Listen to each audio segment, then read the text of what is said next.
Hello friends, welcome back to my YouTube channel and I hope कि आपको मेरा content पसंद आ रहा होगा।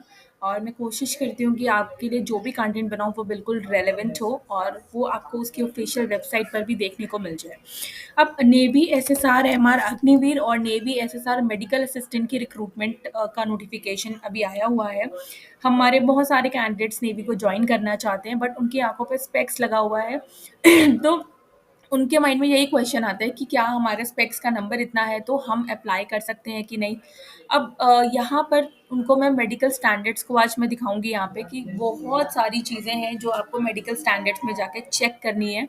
फाइन, क्योंकि मेडिकल एक बहुत इंपॉर्टेंट क्राइटेरिया होता है। आप एग्जाम मान लो आपने क्लियर कर लिया बट आप मेडिकली आपकी बॉडी फिट नहीं है, कोई भी इशू है ना बॉडी में, तो वो वहाँ पर आपको रिजेक्ट कर देते हैं। ठीक है, सो इसका link I will provide you in my description box. आपको मेडिकल के स्टैंडर्ड्स को ना एक बार डीपली थॉरोली पढ़ना है खुद से भी। ठीक है, बहुत इंपॉर्टेंट है बिकॉज हमारे बॉडी में कहीं भी कुछ भी प्रॉब्लम हो सकती है और वो एट द टाइम ऑफ अगर मेडिकल बोर्ड के सामने वो प्रॉब्लम निकल कर आती है तो आप वहाँ पे अनफिट कहलाओगे और आपको वहाँ से रिजेक्ट कर दिया जाएगा। फाइन, तो फिजिकल स्टैंडर्ड्स देखो, ये हाइट के लिए आपको यहाँ पर जाना है। जैसे मैं अगर इसको दूसरे वेबसाइट को ओपन करती हूँ तो हाइट का भी रहता है कि कितनी हाइट होनी चाहिए, कितनी चेस्ट होनी चाहिए फॉर मेल एंड फीमेल दोनों के लिए। तो हाइट वेट चार्ट है एक पूरा यहाँ पर ये दे रखा है। ठीक है, height weight chart in Indian army applicable to male and female candidates के लिए। एक 17 years plus 1 day to 18 years, आप ये पूरा चार्ट देख सकते हो। ठीक है, ये हाइट है, ये मैक्सिमम वेट, मिनिमम वेट, ये पूरा दे रखा है। और बट ये मेल के लिए है कि फीमेल के लिए है? मेल कैंडिडेट्स के लिए ही होगा आई थिंक। ये ट्राइबल के लिए है ना। मेल के लिए आप देख सकते हो ट्राइबल्स फ्रॉम लद्दाख कैटेगरीज में आप देख सकते हो उनकी 155 है और उन फीमेल की 157 है। बिकॉज जो लोग हाइट पे रहते हैं उनकी हाइट थोड़ी सी कम होती है तो वहाँ पे उनको रिलैक्सेशन दिया जाता है हाइट में। ठीक है, चेस्ट में भी उनको थोड़ा बहुत रिलैक्सेशन वहाँ पे दिया जाता है। अब आपको यहाँ पे अपना male candidates with weight higher than specified will be acceptable only in exceptional circumstances in case of candidate with document evidence of bodybuilding or wrestling or boxing or muscular build. In such case, the following criteria are to be met. Body mass index should not be more than 25, यानी कि BMI 25 से ज़्यादा नहीं होना चाहिए। Waist hip ratio less than 0.9 होना चाहिए। ठीक है, अगर आपका वेट ज़्यादा है और अगर आपने कभी आपके पास जो डॉक्यूमेंट्स हैं वो एविडेंस दिखाते हैं कि आपने कभी बॉडी बिल्डिंग, रेसलिंग, बॉक्सिंग ऐसा कुछ किया है तो आपका बीएमआई 25 से ज़्यादा नहीं होना चाहिए। ठीक है, नॉट मोर देन, और आपका हिप टू वेस्ट रेशियो 0.9 होना चाहिए।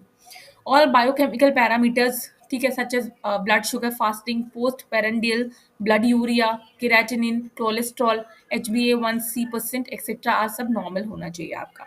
और ये हाइट टू वेट रेशियो है तो ये आपको एक बार चेक कर लेना है। ठीक है, कि आपका कितना वेट है।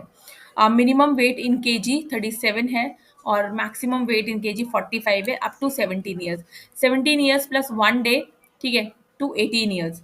18 years plus 1 day to 20 years. तो ये वेट और हाइट चार्ट है, इसके अकॉर्डिंग आपको यहाँ पे चेक करना है। सबसे ज़्यादा जो दिक्कत होती है वो है मेडिकल आइज़ को लेकर। ठीक है, आइज़ का कितना विजुअल स्टैंडर्ड्स होना चाहिए। तो वैसे तो 6/6 करेक्टेड विजन ही है।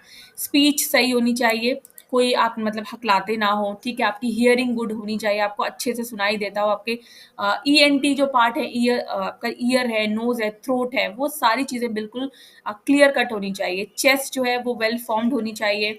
Lumps of the candidate well formed and fully developed होने चाहिए। Free from there is free and perfect actions to all the joints, आपके जॉइंट्स में कहीं भी कोई प्रॉब्लम ना हो। ठीक है, feet and toes well formed, absence of any cognitive malformations और डिफेक्ट वो सब नहीं होना चाहिए।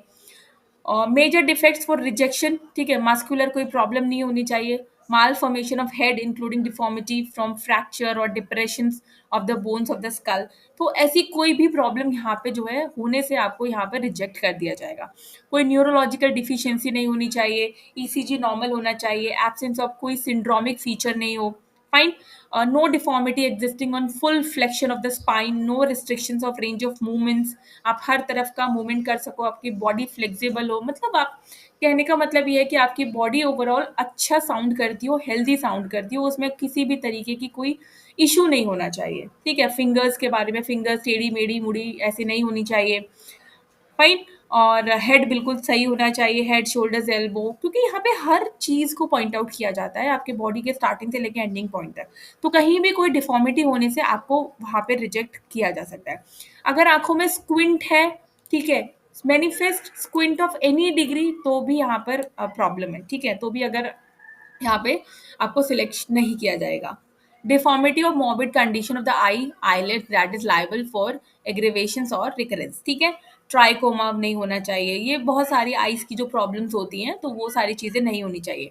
अभी यहाँ पर इन्होंने एक टेबल दिया है, वो विजुअल स्टैंडर्ड्स है, ये अपडेटेड विजुअल स्टैंडर्ड्स हैं for officer entry R S follow. तो ये 10+2 की एंट्रीज हैं, ये ग्रेजुएशन की एंट्रीज हैं। 10+2 में क्या कहाँ तक चीज़ें एप्लीकेबल है, ठीक है, और कहाँ तक चीज़ें एप्लीकेबल नहीं है। जैसे अनकरेक्टेड विजन की बात करें तो 6/12 एक्सेप्टेड है, यहाँ जो चीज़ें हैं वो एक्सेप्टेड है, इसके बियॉन्ड जो चीज़ें होंगी वो एक्सेप्टेड नहीं की जाएंगी, ठीक है। एविएशन में 6/6, 6/9, और CDSC, NCC, DESSC, इन सब में 6/12, 6/12, तो ये यहाँ पर इस तरीके से करेक्टेड विजन सबका 6/6 है।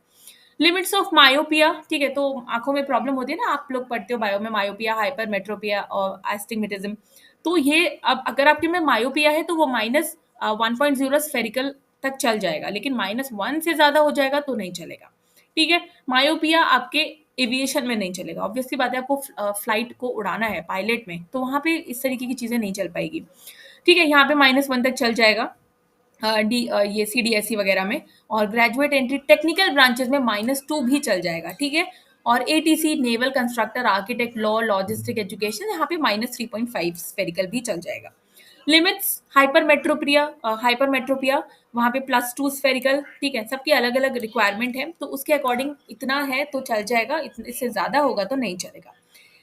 Estimating within the limits of myopia and hypermetropia, 1 + -1.0 है ना सिलेंड्रिकल, और इसमें plus 0.075 cylindrical, plus minus cylindrical, तो ये लिमिट्स पूरी दी गई हैं। आपको चेक करना है, अगर आप चश्मा पहनते हो, आपको ये चेक करना है कि आपका आप कौन सा ग्लास यूज कर रहे हो और आपकी क्या लिमिट्स है आंखों की, मायोपिया है, हाइपरमेट्रोपिया है, हाइपरमेट्रोपिया या एस्टिग्मेटिज्म है, तो वो किस लेवल तक का है, ठीक है।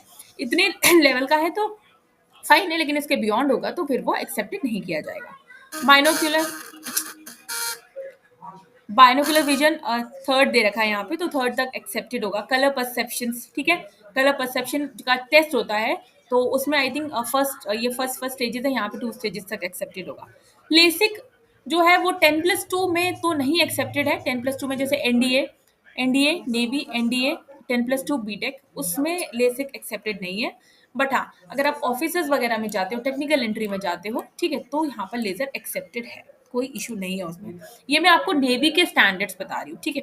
हो सकता है आर्मी के स्टैंडर्ड्स इससे थोड़े डिफरेंट हो सकते हैं, तो उसके स्टैंडर्ड्स अलग हैं, नेवी के स्टैंडर्ड्स ये हैं, आपको नेवी के लिए इनको ही फॉलो करना है। रेडियल केराटोटॉमी, तो ये किसी तरीके की सर्जरी वगैरह होगी जो कहीं भी एक्सेप्टेड नहीं है, ठीक है, किसी भी स्टेज के एग्जाम में एक्सेप्टेड नहीं है। हालांकि बहुत सारी हैं यहाँ पर, आपको देखना है, आपका ईयर बिल्कुल साफ होनी चाहिए, हियरिंग अच्छी होनी चाहिए, प्रॉपर ग्रोथ हुई हो आपके बोन्स की, कोई malnutrition deficiency, deformity, throat disorder, dental conditions, ये भी बहुत इंपॉर्टेंट है। तो जब भी आप नेवी के एग्जाम में जाओ ना, अपने ईयर्स, अपने टीथ, इन सबको क्लीन करा के एक बार अपने डॉक्टर से क्लीन करा के ही आपको जाना है, ठीक है। एग्जाम देने जब आप जाओ, एग्जाम नहीं, जब आप फिजिकल फिटनेस टेस्ट में जाओगे, तो आपको ये सारी चीज़ें ध्यान रखनी है, मेडिकल के टाइम पे सारी चीज़ें आपको क्लियर करा के जानी होगी, ठीक है, तो जिससे कि ये सारी चीज़ें ना हो। नेक वगैरह, चेस्ट है, हर चीज़ का है, respiratory, history of chronic bronchial asthma तो नहीं है, पल्मोनरी ट्यूबरक्लोसिस तो नहीं है, वो सारी चीज़ें आपको यहाँ पे ध्यान रखनी है। सो आई होप इसका link I will provide in my description box, एक बार इसको ज़रूर पढ़िएगा, ये बहुत इंपॉर्टेंट है। और कोई भी डाउट होगा तो आप मुझे कमेंट बॉक्स में लिख के ज़रूर बताइएगा। और आई होप वीडियो आपके लिए इन्फॉर्मेटिव होगी, और ऐसी इन्फॉर्मेटिव वीडियोस के लिए चैनल को like, share, subscribe and bell icon button को प्रेस करना नहीं भूलिएगा। तब तक के लिए नमस्ते।